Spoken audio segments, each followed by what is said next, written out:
We've been ready, Simon?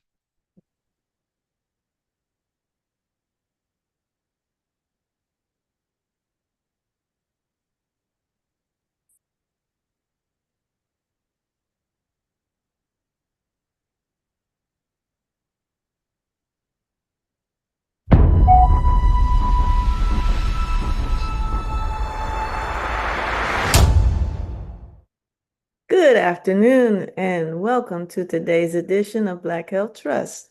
We're happy you chose to spend this time with us, and we will get started right away. I will turn it over to our founder, Dr. Randall Max. Thank you very much, Dr. Barbara Neighbor Stevens. How you doing, Dr. Walks, and Dr. Lawson, Dr. Hines? So we got an interesting topic today. Did you know that most Black men don't live to be old enough to collect Social Security? Our death rate is so low. And one of the things that drew my attention is what we're going to talk about today. It's a new paradigm that we've talked about kidney disease a lot. We've talked about heart disease a lot. And in the past several months, we've talked a lot about metabolic disease. So let's go to the first slide, and if my co-moderators will help me, I'll try to do most of the heavy lifting, but lifting. But let's go to the slide, if you would, Simon.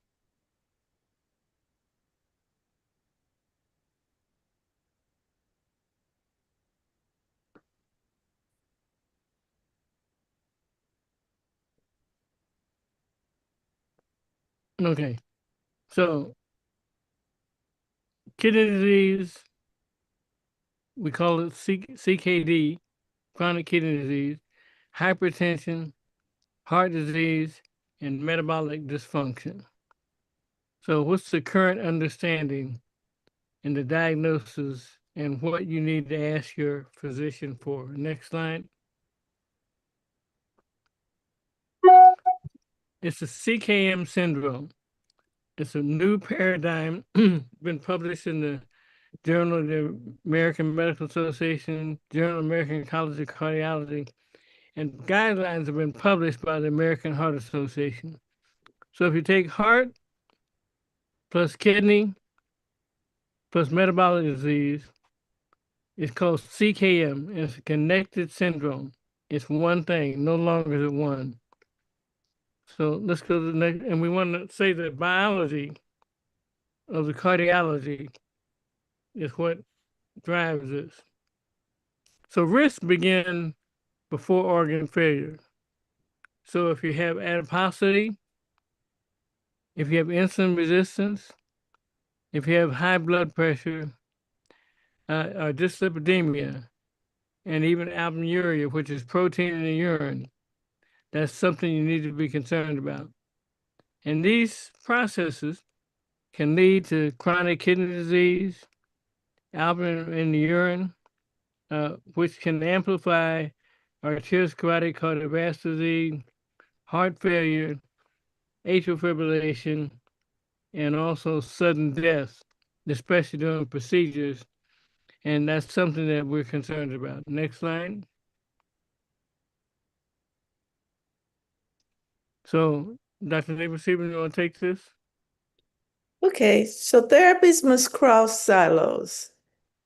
We don't want our SGLT2 and GLP-1 to just be targeting one particular pathology or one particular condition in one organ system. We don't want our RAAS or NSMRA or our attempts to treat high blood pressure or high lipids, weight management. They can't be in silos. They need to work together because the conditions are all interrelated.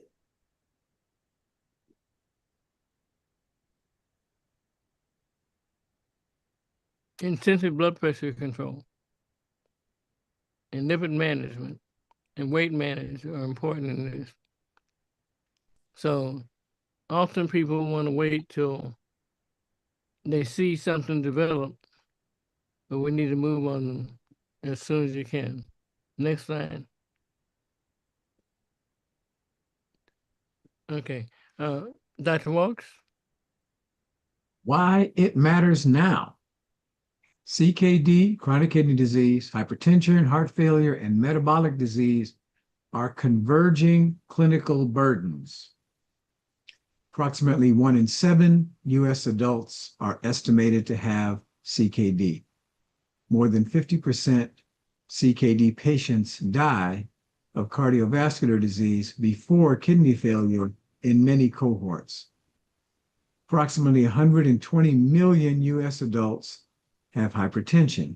Approximately 90% of US adults in early CKM stages are in early CKM stages per AHA reports. So operational implication is this.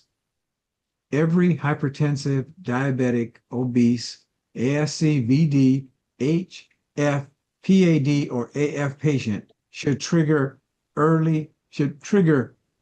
kidney risk screening. So any of those, I think we're just going to say any letters of the alphabet that are connected to you, you need to make sure that your doctor is paying attention. Don't just say, "Oh, I have some letters."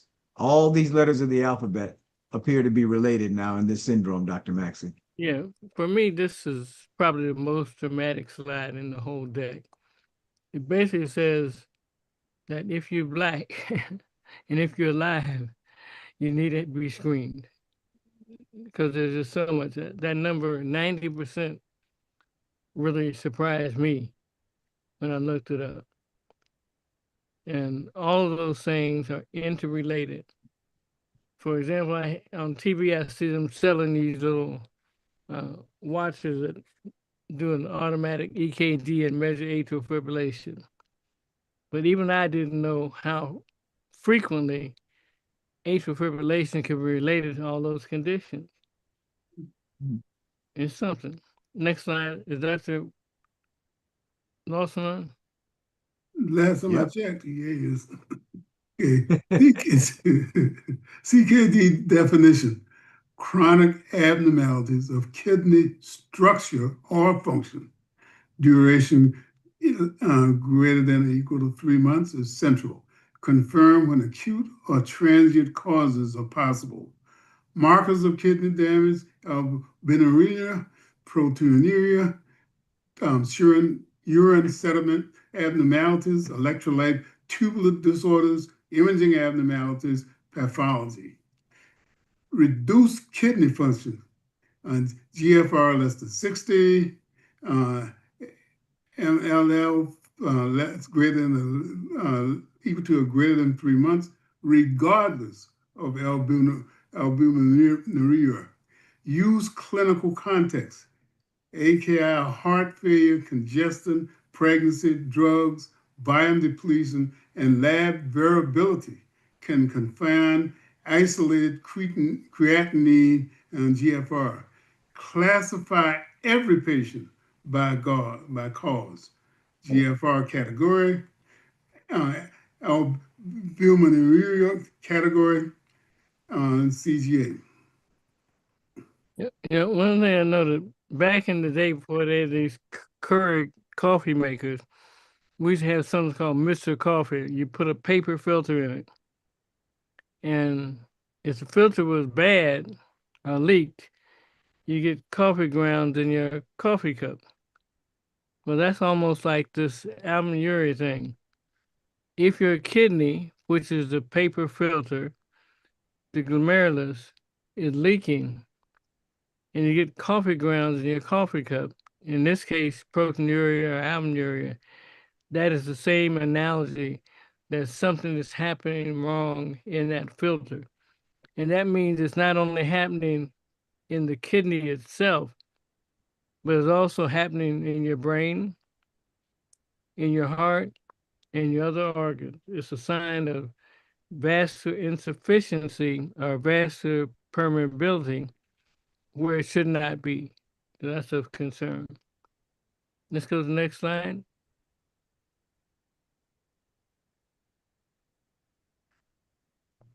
So, estimated glomerular filtration rate plus an ACR are the minimum kidney screen that you should have. It's very important. But we also know that when that happens, you're at high risk. So we want to make sure we look at that every time we see a patient that we're seeing for the first time, that we're looking at the EGFR, the urine creatinine to albumin ratio, the blood pressure, arteriosclerotic heart disease, heart failure, obesity, and family history and high risk. And since it's a Sunday, one of the things that our pastor does when we go to church now before the sermon, he asks us to pray for the person in the seat next to us. And I recall that I tried to wrap my arms around the lady next to me and pray for her, and I couldn't get my arms around her. And that is not what Dr. Walsh calls body shaming, but I was so concerned about her survivability because of that excess weight and bulk. And there's no such thing really as big bones. You gotta lose that weight and make sure you have a long life and good health. So the other thing we want to see is that if you find the elevated ACR greater than 30, that should generally trigger a faster intensification of the workup and treatment. If it's above 300, that means you really need to dig in and see what's going on and treat these people with some of the things we're going to talk about in the next slides. Dr. Neighbor Stephen, take the next one, please. Creatinine has blind spots. When to add cystatin C. Creatinine reflects filtration plus muscle mass, diet, drugs, and secretion. Consider cystatin C or combine creatinine, cystatin C, EGFR, when EGFR accuracy will change decisions. High-value settings: frailty, sarcopenia, muscle loss, amputations, high-low muscle mass, cirrhosis, extremes of diet, borderline dosing. All of these are referral thresholds. Combined equations improve risk prediction and reduce misclassification. That's a really important point. We really don't want people to just take one isolated thing and run off. Things need to be taken in context with everything else. Do not label CKD from a single borderline creatinine value without chronicity or supporting markers. And the other thing we know that different conditions can lead to changes in creatinine and the albumin in your urine. If you have a UTI, if you've been involved in athletics or football or something like that, you can have a transient change, so those markers need to be repeated. Next slide, Dr. Walks. Hypertension in CKD and CKM disease. Accurate measurement, early intensification, and resistant hypertension pathways are central to kidney and heart protection. Next slide, Dr. Lawson. Medication algorithm. Treat kidney and heart risk, not just a number. Use combination therapy early when blood pressure is significantly above goal or risk is high. So we have lifestyle plus sodium reduction, going to ACE, if albuminuria, adds CCB5 like diuretic that can lead to resistant hypertension. DASH style diet, weight activity, sleep / OSA, alcohol, NSAID, avoidance, hydrate to tolerated dose, monitor potassium creatinine 2 to 4 weeks, choose chlorophyllidone in the Loop if low estimated GFR volume overload. Verify adherence with blood pressure. Add MRA if safe. Evaluate secondary causes, CRD and candidates, baxdrostat. Safety monitoring. Creatinine rise equal to or greater than 30% after RRASI may be acceptable, but evaluate volume depletion. Now it says renal artery stenosis or overdiuresis if larger.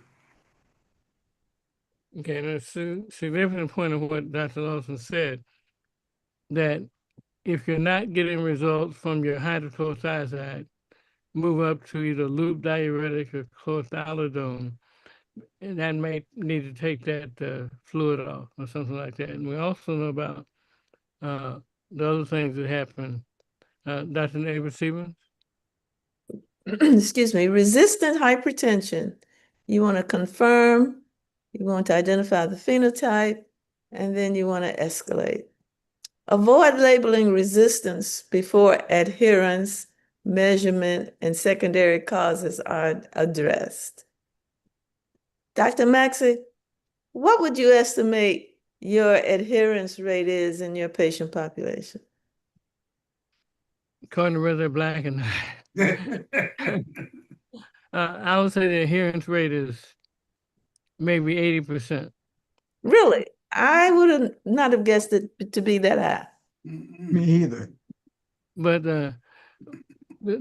what I have find out, and I even have certain very close family members, that if their blood pressure is okay, they'll hold their medication because they don't want to take if their blood pressure is okay. I said the reason it's okay is because you're taking your medication. So it's a constant battle. So maybe it's not 80%, maybe it's 60%. Maybe it's 80% the day before they come to you. Yeah. Definition commonly above goal BP on equal to or greater than 3 classes of drugs, including a diuretic or controlled BP requiring equal to or greater than 4 drugs. Evaluate pseudo-resistance, technique, cuff size, adherence, white coat effect, excess sodium, NSAIDs, sympathomimetics, alcohol, and sleep apnea. I'm surprised coffee is not in that list. Coffee Oh, isn't you coffee's say not, like caffeine. yeah. Yeah, you're right.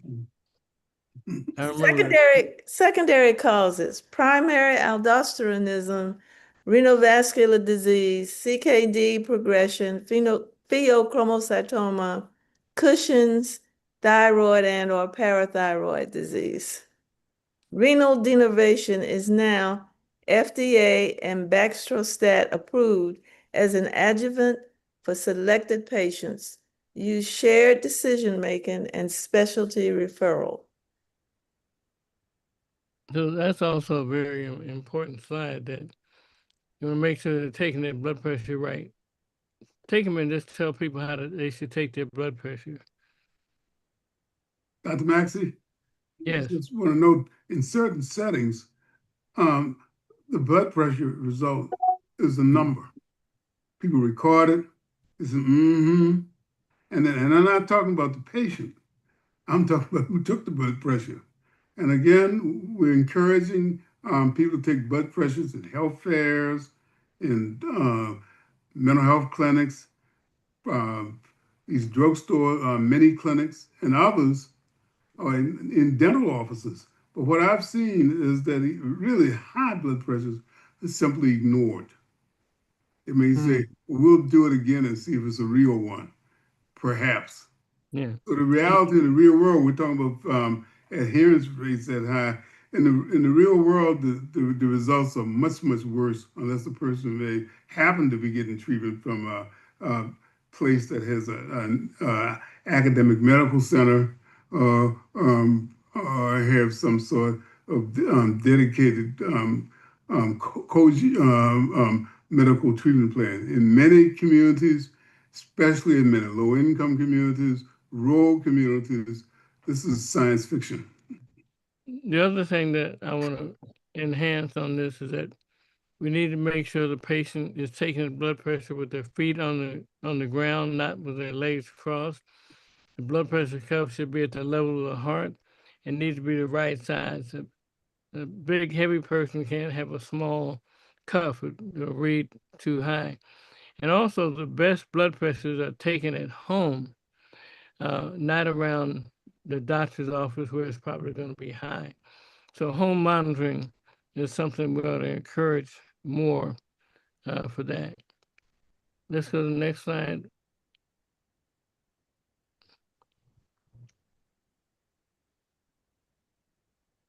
Dr. Walks? Therapy to slow CKD and reduce cardiovascular events.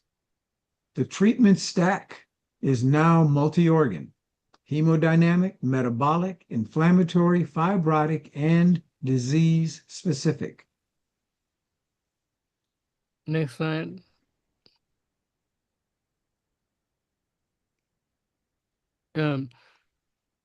You want to take this, Dr. Lawson? The modern CKD treatment stack, layer therapies based on albuminuria, estimated GFR, diabetes, heart disease, and etiology. RAAS blockade, ACE-ARP for albuminuria, CKD, avoid dual ACI and ARB.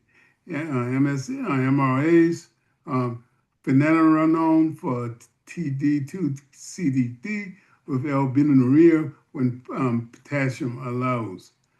SGLT2 inhibitor, CKD with proteinuria, and HF, estimated filtration rate threshold varies by label and guideline. Blood pressure slash lipids slash weight, treat CKM drivers aggressively and safely. GLPT1RA incretin, look at TD2 slash diabetes slash ASV CVD. Semaglutide has dedicated kidney outcome data. Etiology specific, IgAN, GN, APOL1, cystic disease, transplant stones. Therapeutic sequencing should be deliberate but not slow. Avoid months of watchful waiting in high-risk albuminuria CKD. The reality, of course, I'll say it again, it's a lot of watchful waiting in many of our low-income communities and in communities in which there's limited But it's a doctor. academically trained and who kept up with the literature providers. So we need to discourage our providers from watchful waiting. We need to move this treatment. And the whole idea of even the word stack is when you have a problem with the patient, start treating everything at once. Don't wait. And a lot of times I was taught at the time, first start the ACE inhibitor, ARBs, then wait, and then start something else and something else. But it takes an average of 3 to 4 medications to really control blood pressure and stay below the side effect profile. So I'm concerned that people are not using the stack correctly. If you're only being treated with one drug or two drugs, you probably are going to be more subject to having side effects because you got to take them too high. The other thing, the IgA nephropathy, we used to call that Berger's disease. It usually presents with gross hematuria, and we used to think it was benign, but it's not. So it needs the same treatment as otherwise. So if you support it, put them on ARBs and semaglutide and SGLT2s are treated the same way. Next slide. Dr. Neighbor? SGLT2 inhibitors, kidney protection with and without diabetes, a major class effect across chronic kidney disease and heart failure. It has been found that SGLT2 inhibitors Benefits include a slower EGFR decline, reduced kidney failure endpoints, fewer heart failure hospitalizations, and lower cardiovascular risk in selected populations. Initial EGFR dip is expected, distinguished from AKI using volume status, symptoms, and trajectory. Counsel on genital mycotic infection, sick day holds, perioperative ketoacidosis risk, and volume depletion. Continue until dialysis and/or transplant in many protocols unless there's intolerance. So this is also very important. We know that this has been recently approved for type 1 as well, diabetes, not just type 2. Let's go to the Dr. next slide. Maxey, just Yes. want to note the point that study after study has shown that in the community, I'm talking about academic medical centers, in the community, what we find is that many providers practice what they learned in their residency and do not change it despite evidence to the contrary.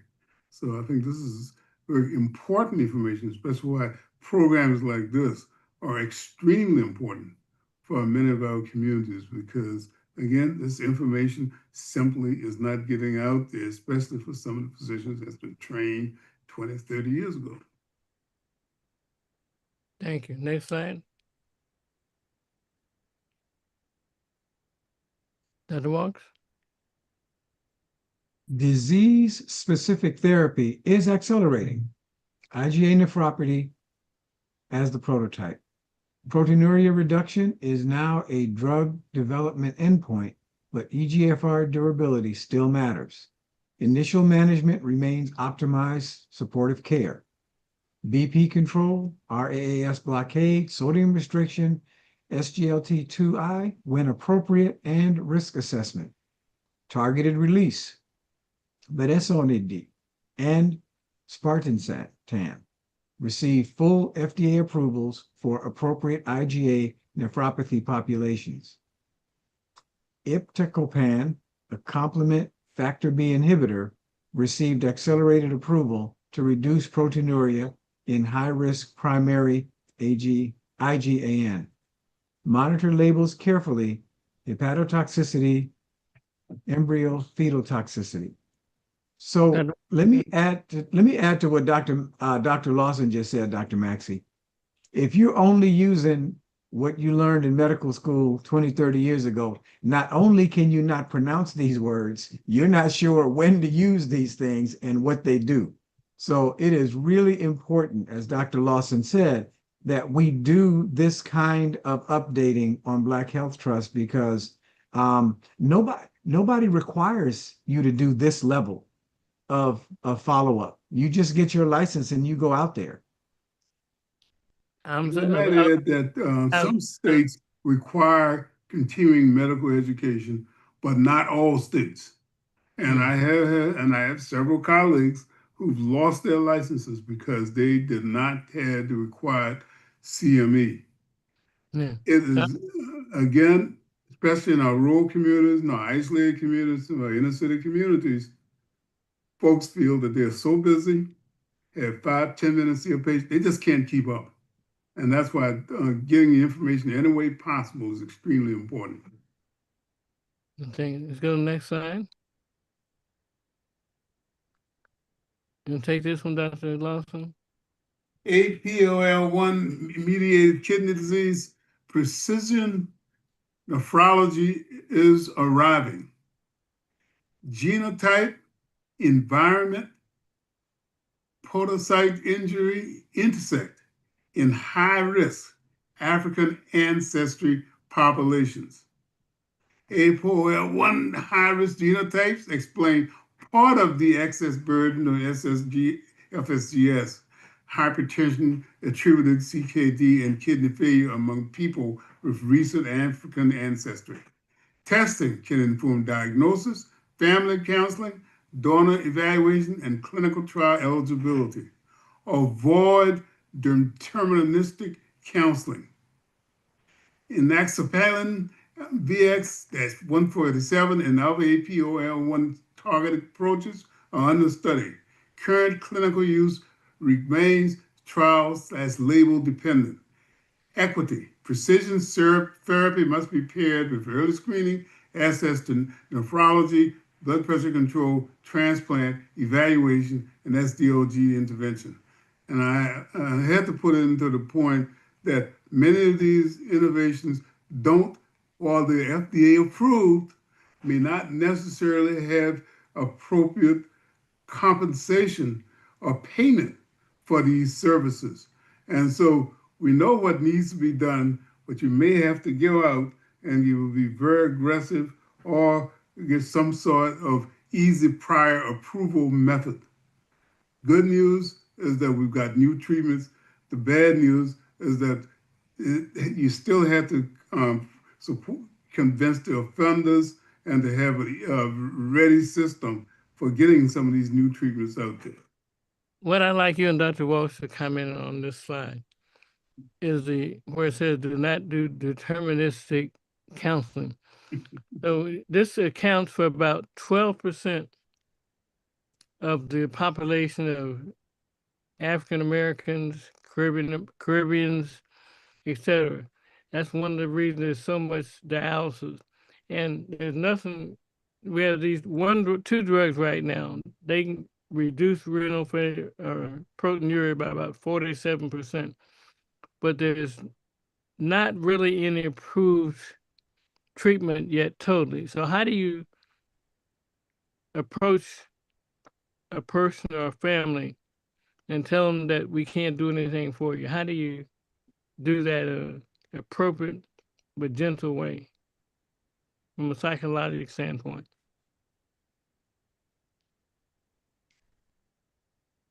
My two psychiatrists? So first of all, Dr. Maxey, we never tell anyone we can't do anything for you. That's at least in my office, that's that's not part of our take-home instructions. I think that oftentimes we tell folks that certain things are not available through certain channels. So, for example, medications can be very expensive and people can't afford them. However, many of the pharmaceutical companies do have avenues that you can go through to try to get the medications at reduced cost or at no cost.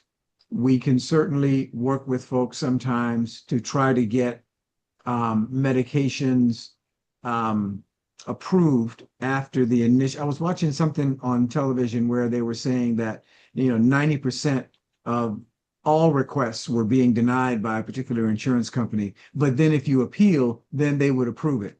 And a lot of things in life work that way. The Veterans Affairs works that way. If you're a veteran and you're applying for benefits, they're going to say no almost all the time, and then you have to appeal. So I think part of what we can do is to encourage folks not to give up, encourage folks not to take a response that there's nothing we can do for you. And then absolutely, I can't think of a time when telling folks to improve their diet, their sleep, their exercise when they can. I can't think of a time when we don't tell someone that those things can help and can make a difference. So no, you're not going to come in my office and get the nothing we can do, get out of here. You're going to get, let's start with these things that may be different and may be more challenging and may require more time and more effort in order to get them done.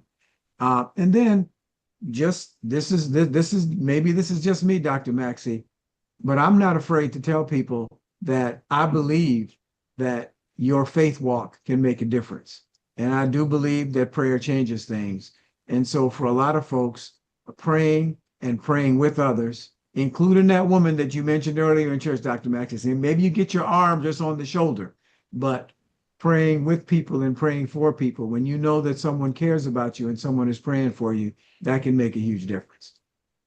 Yeah, I want to second what what was stated, especially the point that right now, I can tell you the situation of what exists now. But what we're looking at is what we're going to do in the long term. We may not at this point have effective treatments because it's always changing new insects, and we may have something in the future. What I can work with you on is make sure things don't get worse, so I can give you the lifestyle so that you can maximize the quality of life that you have now. Not to say that you can never be treated or cured, but to say that right now, in terms of where we are in the science, um, is, is what's available. Try to maximize the science, but it's not perfect. And there are some points in which we have to look at what we can do in terms of our lifestyle and make the maximum benefit of what you still have with you. Thank you. And this is also So, a good time to so talk about people participating in clinical trials. That's important that we do. absolutely. So Dr. Maxey, let me add one more thing. Um, a lot of times pride and shame get in the way of us accessing available resources. I've never been to a food bank, right? I can't afford the kind of food that my doctor's telling me that I should get, but I'm not going to go get in line down at the food bank. You got to go get in line at the food bank. And sometimes shame over what we may have done to put ourselves in a difficult healthcare status. We don't want to talk about it. We don't want anybody to tell us about it. And we are not going to come back for follow-up after you tell us that our weight is bad and our blood pressure is bad and the lab tests that we do understand, because most of them don't get explained. They give you a list with some numbers on it, right? So we are not going to go back for follow-up because there's this shame and guilt and all of that involved. So this is why the 5-minute doctor's appointments are a challenge, because there's no time to break down those barriers of guilt and shame that a lot of people will leave the doctor's or the practitioner's office with. So there's a lot of work, as you mentioned, Dr. Maxey, on that psychological side of it. It's more than just prescribing drugs to people. There really is a relationship that needs to happen. Yeah, let me bring up one more question you make me aware of, Dr. Ward. Sometimes many of our patients consider themselves very knowledgeable, and they may not have trust or faith or a good relationship with their provider. And they want to look on the internet and come up with all kind of reasons not to go along with the suggested program that had been proven. And I know recently I talked to an individual who had found a cancer in his body and had some surgery and found out that he had positive lymph nodes. And he wanted to find out what he could do besides take chemotherapy on that. And is there any other way? Just find me a way out. Sometimes you have to have real faith after you prayed in the people that are advising you. And most of us try to keep up with the literature. Most of us try to know what's going on and seek consultation if necessary. It's just important to have that kind of journey with your patients, with your provider, that you can trust and get good direction for what needs to happen. Let's go to the next slide. Wait, Dr. Maxey, that patient you and I talked about, it took 3 doctors to get that person to get off of the internet cures and listen to that person's oncologist. It took 3 of us. And I think that the opportunity is there sometimes for us not to do what this other doctor did. I had someone call me and say, my doctor told me I needed to do so and so. And I had a question. I asked the doctor, well, why can't we do this? And the doctor just told me, do what you want, and walked out of the exam room. And I said, wow. I think that as the practitioners, as the doctor people, we have to sometimes be willing to be questioned. That patient you mentioned, Dr. Maxey, it took 3 of us. It took 3 doctors giving good information for that person to say, okay, I'm going to do what the first doctor recommended.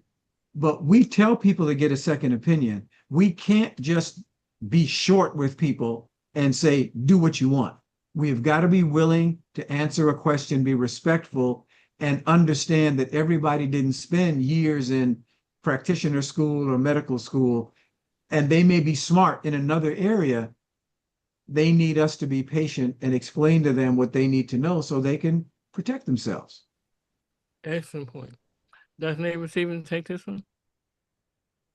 Complications management. Do not wait for dialysis level CKD. Please. Yeah, I was going to say something too. Early treatment of complications improves function, symptoms, and readiness. So you go in and they do a CBC and they come back and tell you've got anemia. Anemia is an umbrella term. So we're going to talk about some of the things you want to know about your anemia. You want to know what your iron levels are. You want to know what your B12 and folate levels are. You want to know if there are any signs or markers of inflammation. You want to know if ESA when indicated, and you want to avoid overcorrection. What's the ESA? Have no idea. Erythrocyte Are you talking about stimulating the set agent. rate? No, erythrocyte stimulating agent, like erythropoietin. If they tell Y'all you, go, y'all go ahead with all of these initials. This yeah, y'all look, I'm a psychiatrist, okay? I'm gonna stay in my lane. I'm gonna do the best I can. Go ahead, doctor. so they tell you got hyperkalemia. That means your potassium level is high. You want to make sure that your practitioner is reviewing your RAASI, your diet, whether or not you have acid in your blood. Constipation, binders can preserve RASI. I hesitate because I'm thinking about what I do every day, all day long. What I do every day, all day long is I have to write explanation letters to patients, and they have to be at a fourth or fifth grade level. And so I was smiling when I looked at acidosis because I never say that you have acidosis.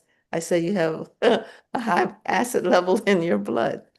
Anyway, if you do have a high acid level in your blood, um, things like bicarbonate or dietary alkali may be indicated, especially if the acidosis is persistent and you have a low serum bicarbonate, all of which are issues that occur when you got CKD, and you want to make sure you monitor your sodium load. MBD. Okay, what is MBD, Dr. Maxey? Metabolic disease. Okay. You want them to investigate and let you know what your status is as far as your calcium, your phosphate, your parathyroid level, your vitamin D level, and you want to avoid reflex calcitriol in mild CKD. Finally, let's talk about vaccines. Why are you laughing at me, Dr. Lawson? Flu, COVID, pneumococcal, hepatitis B vaccines when appropriate, shingles in older adults. You know, this show has spent a whole lot of time on vaccines. We still need to talk about vaccines, Yes. especially since we got some new diseases Yeah. to deal Dr. with. Maxey, just want to note this is again with politics and medicine, especially in a democratic country where we do things like saying it's you have a right to bear firearms and you have a right not to take vaccines or other kinds of treatments. that what are the social consequences of that? And we're seeing that in terms of some of the military situations. Um, so yeah, we should have another show. But I just want to make one very quick point that we started talking about the issue of literacy. After COVID, we found that the literacy rate, we're not talking about medical literacy, we're just talking about literacy, has dropped in the country. We found a major area in one of our major cities, fourth grade level, if you're lucky. And in some communities, the literacy rate is like first grade, especially if people, some of the folks are recent immigrants, and some folks just did not attend school when they're supposed to. So again, we can't underestimate the fact that a person may be brilliant in terms of a number of different areas, but simply don't know what the hell you're talking about. Right. The other thing that I want to say, Dr. Lawson, to this, you say it's a democratic country with all this misinformation. Oh, here we go. I don't want my kids going to school with unvaccinated kids. So you put other people at risk. Should we really let people have a right to mix with the general population if they haven't protected themselves? We won't go into that now, but that's something I could go on when Dr. Walks rants on. Next time, who's next up? Dr. Walks? Yes, sir. Cardiovascular disease and metabolic drivers. Oh, before I leave this, Dr. Maxey, two of my grandkids and their parents are on, three and their parents are on their way to Zambia next week to do a medical mission. And they've been getting vaccinated up the last several weeks getting ready for that trip. So we are not afraid of trying to protect ourselves while we go to try to help other people. So I just encourage folks, get the recommended vaccines for staying here, for getting older, and for traveling. Just whatever category you're in, look up and get the recommended vaccines. Yeah, Uh, I want to get a vaccine for poverty. How do I get that? it's called education, Dr. Maxey. It's called do your homework. Mhm. It's called take pre-algebra during summer school. That's your vaccination for poverty. And be willing to work hard. Don't just be smart, be willing to work hard. There you go. Yeah. Cardiovascular disease and metabolic drivers. CKD patients need cardiovascular and metabolic risk management at the same intensity as traditional cardiac patients. Next slide, Dr. Lawson. Obesity and metabolic dysfunction are kidney heart treatment targets. Mhm. Adiposity is not cosmetic in Ever. CKD disease. It's not cosmetic ever. It is hemodynamic, inflammatory, and neurohormonal. Mhm. Screen with BMI plus weight circumference, quantify comorbidities. Lifestyle, we choose that lifestyle therapy, dietary pattern, GLP-1, GLP-based anti-obesity and CV risk, protect against sarcopenia, metabolic/bariatric surgery remains a high efficacy option for selected patients. And I just want to note again, as many folks find out the hard way, you stop that GLP medication and the weight will come back if you didn't learn to change your eating habits while you were on it. The weight will come back if you continue if you start eating high volume, high caloric, high fat food, and it will come back if you do a lot of butt sitting, watching TV and playing video games. And there's Mhm. something called microdosing. You don't have to take the traditional doses of these GLP drugs. You can take a microdose.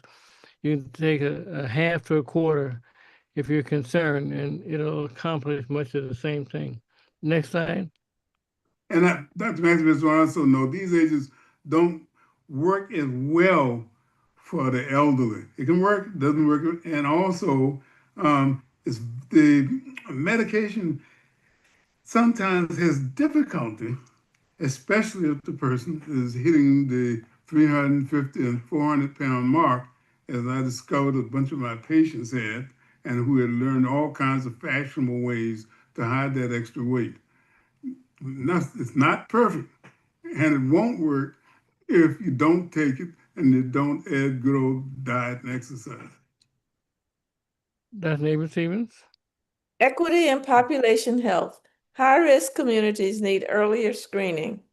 Hmm. CKM disease is biologically connected and socially patterned.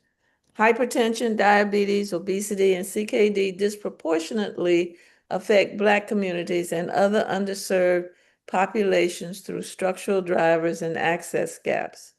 Use race-free GFR equations and avoid delayed nephrology referral or transplant referral due to outdated race corrections. Implement community screenings, BP, hemoglobin A1C, urine creatinine, urine albumin creatinine ratio, eGFR, BMI waist ratio, and medication access review. Precision medicine, including APL-01, L1, must be linked with counseling, privacy, donor ethics, and treatment access. There's two things I'd like you the group to comment on here in terms of we haven't broken down what BMI really is and how BMI was mainly developed on white people.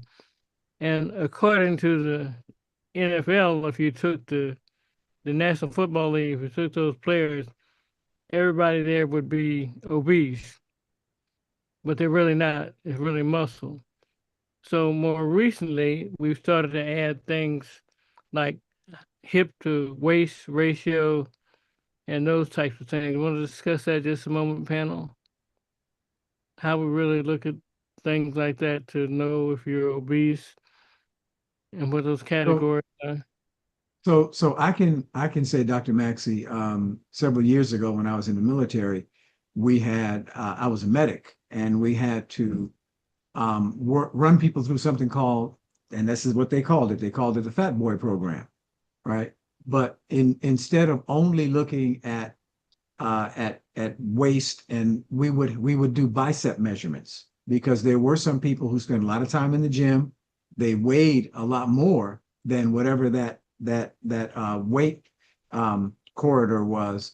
And so we even then we looked at different ways of assessing someone's weight other than just saying you weigh too much, because it isn't that simple.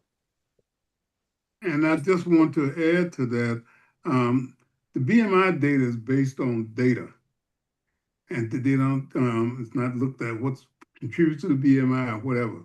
But when you look at high BMI, you just find that people do not live as long. And I've found many instances in which former athletes, and we can go in, maybe they converted the fat to muscle to fat or whatever, but many are very confident. And if you look at the data in terms of professional athletes, you find that those with super high BMI, even though they're muscle bound or whatever, don't live as long. So can I just add, there are a lot of people walking around who you'll see them leaving the gym, and they've been in there lifting heavy weights, and they have huge shoulders and arms and biceps, everything is huge. And then the biggest part of them is their belly. That's right. You guys, I'm talking, you'll see these people that clearly have been working out and have huge muscles, in addition to a really protuberant abdomen. And so just because you are really, really strong doesn't mean you can eat 3 cheesecakes and have all of that weight around your middle. It is unhealthy. So look at those weightlifters in the Olympics. They all got big bellies. And that generally correlates with fat in around the organs. fat around the heart, and they don't live as well. In the BMI category, if you're above a BMI of 26 or so, you're considered overweight. If your BMI is above 30, you're considered obese. If it's 35 to 40, it's considered morbid obesity. But I think a better measurement is to measure your waist. And if you measure somewhere about an inch above your belly button without letting out all your breath, just normally, you want your waist, if you're a man, not to be above 40, if you're a woman, not to be above 38. And it's better to be shaped like a pear with a big butt as opposed to an apple, which all those weightlifters are. It's better, and that determines where your fat is in your body. Let's go to the next slide. Who's next? Yeah, that makes us still want to look at life expectancy. Again, some of the wrestlers I've known, like Chris Taylor and others, who were massive, muscle bound, Will Chamberlain, don't make it past 60. And that is, unfortunately, that's been a very consistent finding. So there's something about, it's not just adipose tissue. There's something else that's going on when you have literally too much mass for especially in terms of whether or not the cardiovascular system can maintain that much mass. Okay. And that's why some of these heavy steroid users, they do gain muscle. They not necessarily gain obesity, but they don't live as long. Neighbor Stevens? Take-home clinical messages. Current kidney care is integrated kidney care, cardiac, kidney, metabolic care. Screen at-risk patients with GFR and UACR. Albuminuria is a treatment-changing cardiovascular and kidney biomarker. Stage using KDIGO, CGA, then add trajectory, here we go, KFRE, and CKM, CVD risk. I'm going to come back and ask Dr. Massey to translate that one. Use standardized BP and early combination therapy, investigate resistant hypertension, and consider RDN for selected patients. Layer organ protective therapies such as RAAS blockade, SGLT2I, GLP-1, RA, neuronone, lipid, weight, obstructive sleep apnea, smoking management and disease-specific treatment, and build systems such as standing orders, EMR, electronic medical record flags, safety labs, team-based adherence, and timely nephrology, cardiology, endocrinology referral. So that number KDI, what? KDI GO. is kidney disease,